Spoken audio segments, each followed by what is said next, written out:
Julie, listen, dear. You're tired and upset. Let's wait and see if maybe tomorrow we can. Tomorrow? We've been living on tomorrows for the past 6 months. But, Julie... Why don't we face it? This is today, and this is all we're ever going to get. If you want to go on fooling yourself, go ahead, but I can't. Not anymore. Julie... Oh, please let me go, Alec. Now, while we still love each other. Or at least let's not give Maida that satisfaction, please. I love you, Julie. I know. I love you, too. Goodbye, Alec.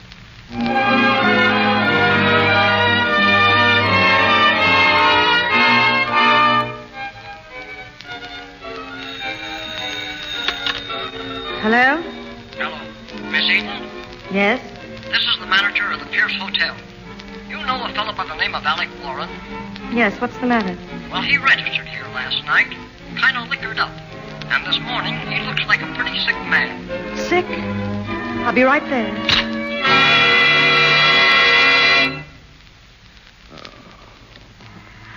Well, it's about time you woke up. Huh? Oh, hello, dear. Pretty silly, wasn't it? Yes, you ought to have a guardian carrying around with a cold like yours. Yeah. I thought I'd try the whiskey treatment. Well, nobody can say you didn't give it a fair test. How do you feel? I don't know. What is this place? It's a hotel. And you certainly do pick them, too. How did I get here? Well, I guess you just sort of floated in. Here, take this pill. Pill? Why? Because I want you to. Well, what's it for? But you've got the flu. I got flu, huh? Mm-hmm. But don't worry about it. You'll be all right. Are you hungry? No. I'm just sort of tired. What time is it? 4 o'clock. Yeah? 4 o'clock what? 4 o'clock Christmas Day. Oh, sure. Merry Christmas, Julie. Merry Christmas, darling. You know, I think maybe this is going to be the best Christmas I've ever had. It'll probably be one you won't forget anyway. I always wanted to wake up like this. To open my eyes and see you the very first thing. Oh, I'm glad I could. You look nice in the morning, Julie. Nice and fresh. I told you, it's afternoon. Well, you look nice anyway. But then you always do, no matter what time it is. And your eyes are so blue and so big. Oh, well, they aren't really blue, are they? They keep changing. I don't think you ought to talk so much, Alec. You'll tire yourself. Oh, well, I'd like to talk about... Oh, I see. I shouldn't talk about what I like to talk about, should I? Julie, give me a hand here. I've got to get your medicine. No, don't go away, please. Alec, if you won't let me take care of you, I'll have to send you to a hospital. Oh, no, honey, I don't want to go to a hospital. Oh, I know, dear, but... I don't have to go, do I? Wait and see if you get better. Do you want me to get better, Julie? Well, not right away. No, you bet. This doesn't count, does it? This time is just velvet. You know, darling, I wish you were really sick for a long time and that there weren't any doctors or nurses or anybody around so that I could take care of you, watch over you while you sleep and feed you. Oh, I guess I'm selfish and not very sensible. It'll be all right tomorrow. Julie. Yes, darling? Julie, darling. Let's not even think about tomorrow. We won't. Now go to sleep. No. I don't want to sleep. I like it the way it is now. If I sleep, I'll miss part of it. I'll miss you. If you go. Don't go, Julie. Alec. Don't go, Julie. Don't leave me. I can't. Alec. Alec! Hello, desk. Will you get me a number, please, for me? Dr. Grayson, Henry Grayson. Tell him it's Alec Warner. Hurry. Please hurry.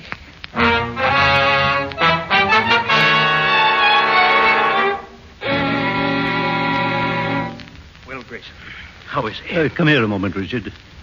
I want you to meet Dr. Muller. Dr. Muller, this is Mr. Warren. How do you do? Evening. Well, Doctor, how is he? I always believe in absolute honesty. Your son is in a serious condition. It's good he was brought to the hospital at once. It's a bad case of pneumonia, Richard. What are his chances? Physically, good. I should say a little better than a 50-50 chance. Mentally, by that I mean psychologically, not nearly so good. But I don't understand. What Dr. Muller means, Richard, is that Alec shows no desire to get well. Precisely. And it is our business to find someone who can give him that desire. Well, his wife is on her way. She should be here any minute. Good. Is she the Julie he keeps calling for? Well, no. You see... It's a rather difficult situation, Doctor. There are family complications. I'm sorry to be blunt, Mr. Warren, but I'm not interested in family complications. I don't say that this Julie is our answer, but she's the only clue we have. Do you know where she can be reached? I left her at that hotel. I'm here, Dr. Grayson. Well, come in, please. This is Dr. Muller. How do you Miss do? Eden. How is he, Doctor? Our patient wants to see you, Miss Eden. And I think all I need tell you is that his chances of recovery depend upon your seeing him and upon what you say to him. But, Dr. Muller, you don't realize Oh, that... you needn't worry, Mr. Warren. We aren't going to see each other anymore. We both know it's hopeless. Ah, does he think it is hopeless? Yes. Then it is necessary that you get rid of that thought for him. Tell him whatever you think it is that he wants to hear. Tell him, but I think you know what to tell him better than I do. Go in, please.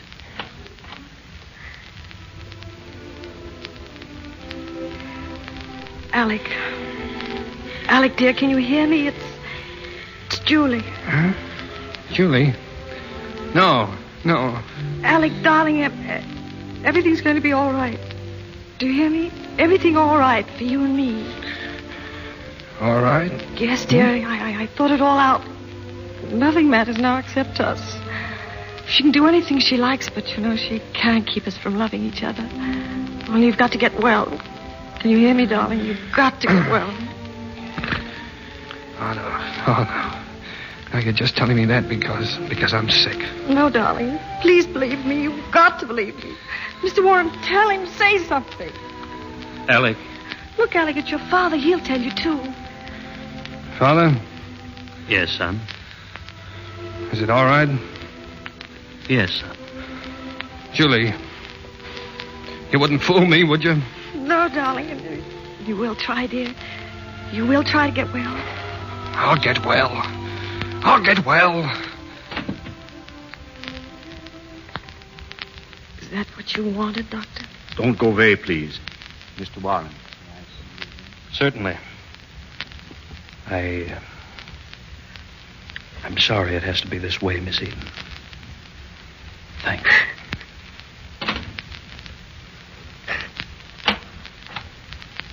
Yes. I thought I'd find you here. Mrs. Warren, please don't go in to see him now. How dare you? Alec is very ill. He may not live. If he does live, it'll be because he believes he'll never see you again. And how did you manage that, Miss Eden? Well, I told him that you won't fight us anymore, that we can be married. What made you think it was as simple as that? Oh, you needn't worry. His father was there. He knew it was a lie. They all knew it was a lie, except Alec. You've handled this very skillfully, Miss Eden. You've made it look as if Alec's very life depends on you. I admire your ingenuity. But I'm afraid it won't work. You'd rather see him dead than with me, wouldn't you? Yes, I would. But you don't love him. You don't love anybody except yourself. I gave up love for what I've got. Do you think I'm going to let you or anyone else get it away from me? All you can possibly get from Alec is money. He'll give you that. If Alec gave me every cent he had, it still wouldn't be enough. But someday, his father is going to die. We all do, Maida. Oh, Dad, she's trying to keep me out. I heard her. And you. You'd better take what you can get from Alec, Maida. Because there won't be anything else. Miss Eden, he's asking for you again. Will you go in, please, Miss Julie? Thank you. Oh, Alec, look at me, darling. Everything is all right. Oh, I thought you told me that before, dear. I must have been dreaming. We've both been dreaming, darling, but now it's true.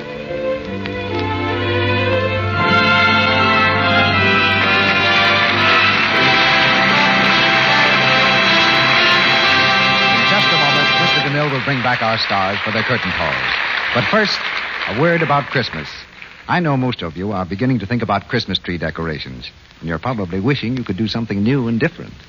Well, here's an idea that's easy and inexpensive. Our Christmas snow decorations made such a big hit last year that we're going to repeat the recipe again this season. Imagine lovely, real-looking snow that will beautify your Christmas tree and last right through the holidays at almost no cost, and so new and original. You can have such an abundance of snow effect, too. All you need is an inexpensive large box of Lux Flakes and 2 scant cups of lukewarm water. Pour the box of Lux Flakes into a large bowl or dishpan. Add the water and beat the mixture with an egg beater until it's about the consistency of thick whipped cream. Then take handfuls of the whipped up mixture and spread it with your fingers all along the branches of your Christmas tree. If you want a more glittering effect, sprinkle the tree while the suds are still moist with some of that shiny artificial snow you buy in the stores. When you're finished, your tree looks like a winter fairyland right out of a snowstorm. There are quite a few ways you can use this snow idea to make your Christmas decoration more beautiful. For instance, some people take a few bare branches from a tree or shrub, cover them with the thick mixture of Lux suds, and sprinkle with the glittering artificial snow. The branches make beautiful decorations for the Christmas dinner table, especially with the white and silver accessories. If you want to experiment with color, try putting a few drops of vegetable coloring into the whipped suds. Still another idea is to use the Lux snow on your Christmas wreaths. Now remember, use 2 scant cups of lukewarm water to each large box of Lux Flakes, and beat with an egg beater to the consistency of thick whipped cream. Be sure to buy the large box of Lux Flakes. And now, here's Mr. DeMille with our stars. The affairs of the Warrens and Julie Eden being duly settled, our 3 stars, Cary Grant, Carol Lombard, and Kay Francis, return for a curtain call. And if I were you, CP, I'd keep my eye on that curtain, or Kay will be carting it off to the Red Cross to cut up for clothing. I was telling Carol about some of our sewing sessions at the Red Cross. But don't bother about the curtain. I've been looking it over, and we can't use it. Well, I don't like to butt in with my slight prittle-prattle, but I sew a pretty fine seam, Kay. Can you use me? Well, Carrie, I don't know. Our sewing organization up to now has been strictly feminine. Sounds like a modern version of an old-fashioned quilting bee. Well, I think there's probably less talk and more work done at that quilting bee. When I was a little girl, my mother took me down to the Red Cross to study for first aid examination. I was terribly impressed with how busy everyone was. In fact, I was so impressed I got busy myself and passed examination. Oh, you did? Now, Yes. Carol, just to see if you did pass, I'm almost inclined to sprain CB's ankle. All right. That won't be necessary, Carrie. Just ask Mrs. DeMille. She's on the board of directors of the Los Angeles chapter. By the way, CP, what are you going to do in the Lux Radio Theater next week? Next Monday night, Carol, we have John Garfield, Jeffrey Lynn, and the 4 Lane sisters, Priscilla, Mary, Rosemary, Lola, and Leota. And that gives us practically all of the original screencast of our play, 4 Daughters, plus 1 extra Lane sister. 4 Daughters is a drama of a typical American family, like several you've known yourself, perhaps, with all the humor and romance that 4 unmarried daughters give any household. My goodness, not 1, not 2, not 3, but 4 Lane sisters. Well, the picture was a sensation with 3, but ladies and gentlemen, the Lux Radio Theater will not be outdone. Next week, we guarantee the appearance of 4, count them, 4 Lane sisters, huh? The 4th Lane sister is a big surprise, Mr. DeMille. Where has she been hiding? My lips are sealed. But all will be explained next Monday night when we present John Garfield, Jeffrey Lynn, and the 4 Lane sisters in 4 Daughters. Oh, it's a grand place, CP. I'll be listening. Good night. Good night. Good night. Good night. Good night.